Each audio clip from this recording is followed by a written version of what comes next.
really excited to be here. I am even more excited that all of you are here with me today. Because today, I am here to talk about you. That's right, you. I would like each of you to think of one thing, just one, that you do well. A skill. Not your profession or what other people label you to be, but what you think that you're good at. By the end of our time together, you're going to see how you can use this one skill to maximize your human capital. So what is human capital? Well, it's a little bit difficult to put your finger on it exactly because the term's been used in many different situations for thousands of years. But my favorite definition is by Dr. Parthy Sarathy Dasgupta in the economics department at the University of Cambridge. And he said that human capital is created by changes in persons that bring about skills and capabilities that make them able to act in new ways. So let's go ahead and dissect this definition for just a second, because I really think that it hits the main points of what human capital really is. So first we say that it's created by changes in persons. That means it comes from within. Our human capital is attached to us, and we are attached to our human capital. In order for us to unleash it, we must make some change, have an investment of energy, time, hard work. And that's okay, because we know that human capital is going to bring about our skills and capabilities. It's going to bring about what we are good at, what we can offer to ourselves and those around us. And ultimately, it's going to help us act in new ways. This is the really key part of the definition here, because it implies that human capital is valuable. It allows us to do new things, create, produce, do something of value. So now that we have kind of a rough idea of what human capital is, I'm sure most of you guessed that this can be applied at a very small scale to a very large scale. I call this the human capital spectrum. And really this is a way of harnessing the different ways, or understanding the different ways that human capital is harnessed, depending on who's involved. So if you take a look, it starts at the left, at the very individual level, the most micro level. But as more people get involved and more people are trying to harness it, there's more of a necessity for leadership, for oversight. We move our way over to the right side of the spectrum, the institutional level. This is where I'm going to start today, because in the past, this is the context in which we've really seen human capital applied. For instance, when Napoleon Bonaparte, when he defeated 5 out of his 7 coalitions in continental Europe during the Napoleonic Wars with a numerically inferior army, this was a demonstration of human capital. Slavery. Although not quite the most comfortable subject, it is an example in which actually there was so much leadership and so much oversight and absolutely no individual freedom that human capital was truly harnessed. And this also does fit the definition. Where we've probably most seen it today is in the context of corporate capital. So we see firms such as KPMG, Deloitte. They have entire departments with industrial engineers who are completely focused on maximizing the capital of their workforce. So it exists, it does. And I promise you, if you go do a quick Google search, human capital, you're going to find tons of pyramids, tons of diagrams, all pertaining to corporate capital and business and management. What you don't really see, though, is you don't really see a lot about this side of the spectrum. That's what I'm concerned with. I'm concerned with the individual and how we relate to those around us. And when you get to this side of the spectrum, you see that more individual choice, more personal will, freedom, those are of higher priority. There's less leadership, less oversight needed. And when you get to the most micro level, only the individual, the sole individual, we have complete control over our human bodies. And when we really begin to understand that and grasp the potential that we have, I assure you it will change your life.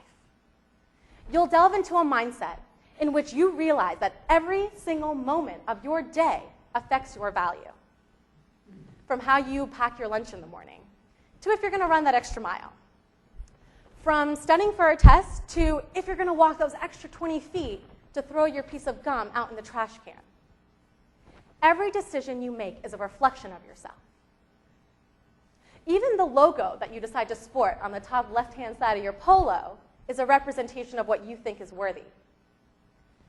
And when we begin to realize this, we will start to invest in ourselves. And that's great, because human capital is an investment process. We need to invest in order for it to work, in order for us to see that value. But it's your choice, because at this most micro level, you have control. You can decide which subject to learn, which recipe to use, if you want to make minestrone or make something else. It's up to you. But also don't forget that those small efforts that we make every single day, they may be seemingly meaningless, but collectively they can really be huge. For instance, let's say just you wanted to cut your next shower by 2 minutes. You're going to save about 4 gallons of water. It's like, what, $2 or $3 at Publix, Walmart, depending on where you go. Now, if every single bowl, if every faculty member and student, all 49,000 plus of us, decided to cut just their next shower, just their next one, by 2 minutes, we're going to save a whopping 197,000 gallons of water. In the city of Tampa, that's close to $2,000. Even if you're just looking at the monetary value, you can't deny that these small efforts are valuable. So if you aren't doing them yet, start doing them. And if you're already doing things like this, keep doing them. We need you. Spread this to the people around you. Because the more that every individual does, the more that we're going to mean as a collective. The sum is only as great as its parts, right? That's just math. But it's up to you. And the greatest part about all of this is that once we begin to invest in ourselves, we're going to see that other people are also going to begin to invest in themselves. Because people like to rally themselves around altruistic goals, altruistic ideas. And the more that this happens, the more that we're going to have positive social relationships and beneficial social relationships. And that'll be defined by our social capital. Now, social capital I could talk about for hours. But trust me, when I say that the positive correlations between social relationships and economic prosperity, social prosperity, an overall better standard of living have been seen. They're there. But again, this all comes back to you. So, why is it important for you to invest in your human capital? Well, I have 4 good reasons. The first being, when you begin to invest in yourself, you start paying attention to yourself. You'll begin to realize what your body needs, what it doesn't need to succeed, to thrive. Not just your body, but your mind. You'll start doing things that make you better, and most importantly, you'll stop doing the things that don't make you better.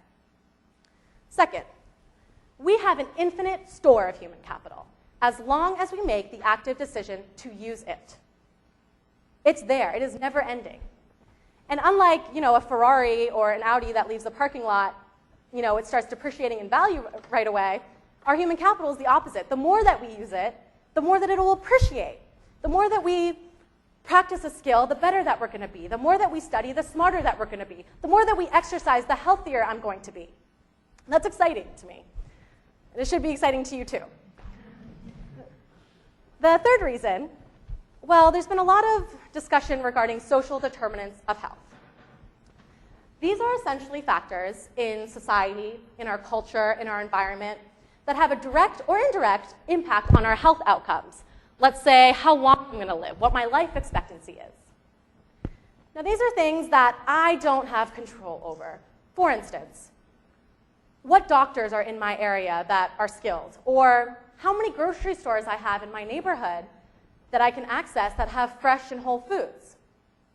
Or if I have access to a recreational facility or somewhere to exercise. These are things we can't control. That being said, it is of the utmost importance that we begin diverting our attention, focusing our energy on things that we can control, and that's ourselves. For instance, even though we may not have access to a recreational facility, that doesn't mean that each and every single one of us cannot work out for 60 minutes a day. Whether that's in our house, at our friend's house, the street outside, or at a nearby park. We can do it. And we should, because the more that we begin to depend on ourselves, the less we can worry about these social determinants, things that we don't even have control over. We should make it so that it doesn't matter if I have a skilled doctor in my area because I'm healthy enough. My fourth and final reason is that when we begin to invest in human capital, we will truly produce something of much more value than stocks, bonds, or money in our wallet can ever buy. You will give your life an opportunity to grow, to learn, to make progress, not just for yourself, but for the people around you. For instance, again, if we use the shower example, yeah, we saved about $2,000 collectively, but each and every single one of us, we now gained 2 minutes, we now added to our social capital, and we've also reduced our environmental impact. Now that one's a really important one because we must remember that the more impact that we have in our environment, the more of a hindrance, an obstacle we are for everything around us. The more that we consume resources, the less there are for everyone else. And certainly, the less that there are for Mother Nature, who does not have an infinite store of resources. The thing about these valuables, these last ones that I said, is that they're often unquantifiable, intangible. More often than not, these return on investments don't come right away. They're not that quick. So instead, what we'll do is we will rent out our human capital for, let's say, a salary or an hourly wage to someone who's richer than us. And that's great because, in 1 or 2 weeks, I get a paycheck in hand with something to show for my work. But then we become simply consumers. We are victims to our surroundings. And personally, I feel a constant state of emptiness as I make money only to spend it. I never see the fruits of my labor, and even if I was to save up my money, it doesn't mean anything. They're just fake slips of paper. Frankly, it drives most of us insane. It drives me insane for sure. But you know what? That's how we were trained. Someone once told me something about motivation that has really stuck with me. There are 3 ways to be motivated. The first is through fear. So I'm going to study for my test because if I don't, my parents aren't going to let me go see Saw 4 with my friends at the movie theater later. I'm motivated by fear, so I study for my test. The second way is reward motivation. So I'm going to study for this test because I know that if I get at least a B, my mom's taking me out for ice cream later today. All right, so these kinds of motivation, these 2 types of motivation are really common. And when we talk about money, this is really how we are motivated. We're motivated by either having money or not having enough money. And I mean, it works, it kind of gets it done, but it's not sustainable because if that final product, if that money's not there, we don't see the value in even doing it in the first place. So this third type of motivation is called self-motivation. This is the kind I like. This is the kind that comes from within. You're telling yourself, I'm going to study for that test because you know what? I need to know chemistry if I'm going to be a chemist or if I want to go out in the environment and, save people. You know that it's going to make you a better person. And when you think about human capital, this is how I want you to think about it because really investing in yourself does make you a better person. But if it doesn't convince you, that investing in yourself can potentially raise your life expectancy, so make you live longer, or enrich your social relationships, or allow you to have a better standard of living, if that doesn't convince you and you're so consumed with seeing the immediate results, then we call you the late adopters, and we're going to accommodate to you. You know why? Because we need every single person on board if this is going to work. But how can we do this? Well, just because we don't have a way to place value on our human capital doesn't mean that we can't exchange it. So I propose that we start a human capital bank in which individuals, on their own terms, can decide how they want to offer their human capital. So you remember that skill we were talking about at the very beginning? I want you to use that skill. Use it. And as part of the human capital bank, we can use this as currency. We begin exchanging human capital for other human capital, directly, not with money, but directly. And by doing this, not only will we spark that synergy we were talking about earlier, but it's also going to give those late adopters a chance to see what their value is and really encourage them to invest in themselves. Something like this is actually right here at home in Tampa Bay. It's called Tampa Bay Time. And I'm not the creator of this or anything, but I thought this was interesting because what this is the website up here. It gives individuals a chance to opt in on their website their own human capital so they can decide to offer anything that they want. So an individual decides to offer their gardening skills. So they do about 3 hours of gardening for someone else on this site who saw their post. They're now going to get 3 hours of time in their bank. They can now use those 3 hours to use anyone else's human capital that's on the website, not the person that they did the gardening for, but anyone's. It allows us to exchange our human capital. Now, this is great, but this is on a much larger scale, and it's a little bit more institutionalized. It has a registration fee and such, but it's still a great idea, and I think that we can do this at home. We can do this with the people around us, with our friends, our family, our colleagues, our coworkers, our classmates. We can do it, because when we do, we will begin fostering an environment, an economy, in which individual choice and personal freedom are of the highest priority, ultimately resulting in a happier population. But again, like all great ideas, this success comes down to each and every single one of us. We must all make the commitment to invest in ourselves. This is going to require some changes, but I know that we can do it, and we can use baby steps. Use that skill as part of a human capital bank, or develop your own skills on your free time, but do it. Don't let it slip. Don't give up on your capabilities. Don't do this world a disservice by not offering the skills that you have to the people around you.